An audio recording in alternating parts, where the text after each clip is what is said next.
हे दोस्तों, आज के इस वीडियो में हम देखेंगे प्लॉट खरीदने के फायदे और नुकसान, advantage and disadvantage of buying plots. Plot खरीदने के कुछ फायदे भी है और कुछ नुकसान भी है। सबसे पहले हम ये जान लेते हैं कि ज़मीन कितने तरह की होती है। एक होती है एग्रीकल्चर और दूसरी होती है नॉन एग्रीकल्चर। एग्रीकल्चर लैंड पर आप कंस्ट्रक्शन नहीं कर सकते, उसके लिए आपको ज़मीन का कन्वर्जेशन करना पड़ता है। आपको अप्रूव्ड अथॉरिटी से अप्रूवल लेना पड़ता है, उसे CLU कहा जाता है, चेंज इन लैंड यूज़। तो अगर आप किसी भी तरीके का प्लॉट खरीदते हैं, चाहे वो रेजिडेंशियल, कमर्शियल, इंडस्ट्रियल, इंस्टीट्यूशनल, ये जरूर जान लें कि उसका CLU अप्रूवल लिया गया है या नहीं। दोस्तों, अब हम देखते हैं प्लॉट में निवेश करने के फायदे। Number 1, ROI, return on investment. Plot खरीदने का सबसे बड़ा फायदा ये है कि इसमें आपको हाई रिटर्न्स मिलते हैं। प्लॉट का ROI काफ़ी अच्छा होता है, बल्कि शेयर मार्केट से भी ज़्यादा होता है। बहुत केसेस में आपको 15 से 20% तक रिटर्न्स की उम्मीद कर सकते हैं। अगर आप कुछ ऐसी जगह पे निवेश करते हैं जहाँ पे इकोनॉमिक ग्रोथ हो, इंडस्ट्रियल कॉरिडोर हो, तो ऐसी जगह पे आपको 30 से 35% के रिटर्न आराम से मिल जाते हैं। Number 2, no maintenance cost. Plot की मेंटेनेंस कॉस्ट काफ़ी कम होती है। आपको प्लॉट में एक बाउंड्री ही करनी होती है, जिसे हम कहते हैं तार फेंसिंग। अगर कोई बिल्डअप स्पेस या कोई रेजिडेंशियल कमर्शियल प्रॉपर्टी है तो उसके लिए आपको एक मेंटेनेंस कॉस्ट देनी पड़ती है, लेकिन प्लॉट के लिए बहुत ही नॉमिनल कॉस्ट लगता है। Number 3, no tenant issues. Plot में कोई किराएदार की भी परेशानी नहीं होती है, इसलिए कोई टेनेंट इश्यू प्लॉट में नहीं आते हैं। बिल्डअप स्पेस में आपको काफ़ी टेनेंट इश्यू आते हैं। प्रॉपर्टी को आपको रख रखाव करना होता है, उसकी केयर करनी पड़ती है। किराएदार आपके प्रॉपर्टी को कई बार खराब कर देते हैं, तो ऐसा कोई इश्यू प्लॉट के साथ नहीं होता है। Number 4, lower property tax. Plot में निवेश करने का ये बहुत बड़ा फायदा है कि इसका प्रॉपर्टी टैक्स बहुत ही कम लगता है कंस्ट्रक्टेड प्रॉपर्टी के मुकाबले, क्योंकि यहाँ पे कोई बिल्डअप स्पेस नहीं होती। अगर हम कंस्ट्रक्टेड प्रॉपर्टी में देखें तो वहाँ पे टैक्स ज़्यादा लगता है एज कम्पेयर टू प्लॉट। दोस्तों, अब हम देखते हैं प्लॉट में निवेश करने का डिसएडवांटेज क्या है। Number 1, title risk. अगर कोई प्रॉपर्टी या कोई प्लॉट सेल कर रहा है तो वो मालिक है या नहीं उस प्रॉपर्टी का, ये जानना बहुत ज़रूरी है।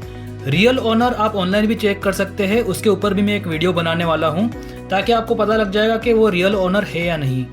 उसके बाद आपको ये भी देखना है कि उस प्रॉपर्टी पे या उस पे कोई एनकम्बरेंसेस थर्ड पार्टी क्लेम तो नहीं है। थर्ड पार्टी क्लेम में आप ये इंक्लूड कर सकते हो कि उस पर कोई लोन तो नहीं है, प्रॉपर्टी लीज पे तो नहीं है, या कोई कोर्ट केस, लीगल इश्यूज तो नहीं है।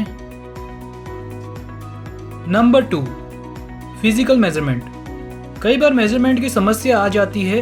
एग्जैक्ट एरिया जो सेलर प्रॉमिस करता है वो कई बार हमें कम मिलता है जब आप फिजिकली मेजर करते हो तब। तो ये भी एक थोड़ा सा रिस्क फैक्टर या आप कह सकते हो डिसएडवांटेज है। Number 3, zoning risk. अगर आप कोई प्लॉट खरीद रहे हो ये मान के कि वो रेजिडेंशियल या कमर्शियल है, पर वो मास्टर प्लान के हिसाब से रेजिडेंशियल कमर्शियल जोन में नहीं आता है, जबकि वो आता है फॉरेस्ट लैंड या कोस्टल रिजर्वेशन या ग्रीन लैंड, तो ये एक तरह का रिस्क फैक्टर माना जाता है। तो आपको ये जानना ज़रूरी है कि वो किस जोन में आता है। Number 4, CLU risk. Change in land use का भी एक बड़ा रिस्क होता है। कई बार डेवलपर, बिल्डर CLU अप्रूवल लेते ही नहीं है और प्लॉट बेच देते हैं। पता लगता है कि आप वहाँ कंस्ट्रक्शन ही नहीं कर सकते। CLU अप्रूवल और आपको अथॉरिटी से लेना होता है। Number 5, encroachment. एनक्रोचमेंट प्लॉट के अंदर काफ़ी बड़ा रिस्क होता है। अगर आपके आजू बाजू वालों ने एक फुट बाउंड्री बना ली आपके प्लॉट पे, आपकी जगह कम हो जाएगी। अगर आप अपने प्लॉट पे विजिट करने नहीं जाते हो तो पता चलता है कि किसी और ने कब्जा ले लिया हो या किसी और ने पोजीशन ले लिया हो। तो इस तरह से एंक्रोचमेंट में काफ़ी बड़ा रिस्क होता है। तो ये बहुत बड़ा डिसएडवांटेज है प्लॉट का। 6, नो रेंटल इनकम। प्लॉट खरीदने का इसको नुकसान ही कहेंगे कि इसकी कोई रेंटल इनकम नहीं आती है। आपका प्लॉट कोई किराए पर नहीं लेता, इस हिसाब से आपके कोई किराए की आवक चालू नहीं होती है। तो ये एक तरह का डिसएडवांटेज भी बोल सकते हैं। Number 7, liquidity risk. इसका मतलब ये है कि आपने जो प्लॉट लिया है वो भविष्य में बिक पाएगा या नहीं बिक पाएगा, वो सेल हो पाएगा या नहीं हो पाएगा। प्लॉट एक ऐसा निवेश है जो आप मन चाहे तब नहीं बेच सकते। रियल एस्टेट हमेशा इलिक्विड इन्वेस्टमेंट होता है। आप इसे लॉन्ग टर्म इन्वेस्टमेंट या कम से कम 5 साल का निवेश मान के चलिए। Number 8, investment risk. जो प्लॉट आपने खरीदा है वो एप्रिशिएट होगा या नहीं होगा, उसका ज़्यादा भाव मिलेगा या नहीं मिलेगा, ये एक बड़ा रिस्क होता है। मान लीजिए आपने एक प्लॉट लिया है सिटी के बाहर, बिल्कुल 100 से 200 किलोमीटर की दूरी पे लिया है, जहाँ पे कोई इंडस्ट्रीज नहीं है, जहाँ पे कोई इकोनॉमिक कॉरिडोर नहीं है। वहाँ पे एप्रिशिएशन मिलने की संभावना बहुत ही कम होती है। 20 से 30 साल बाद भी आपको उतनी ही कीमत मिलेगी जितने में आपने प्लॉट लिया था। तो ये बहुत ज़रूरी हो जाता है कि कोई भी लोकेशन आप चूज़ कर रहे हैं वो बहुत ध्यान से करें। तो ये था प्लॉट के एडवांटेज एंड डिसएडवांटेज।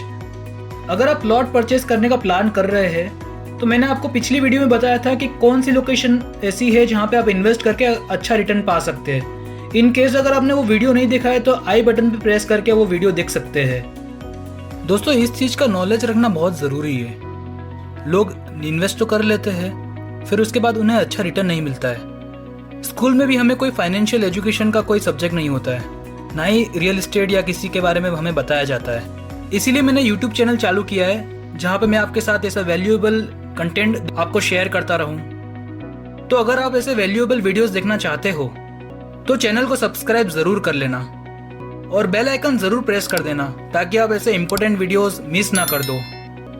तो दोस्तों, आज के वीडियो में इतना ही। वीडियो पसंद आया तो लाइक करो, नहीं पसंद आया तो डिसलाइक करो। आपका वैल्यूएबल टाइम देने के लिए बहुत बहुत धन्यवाद।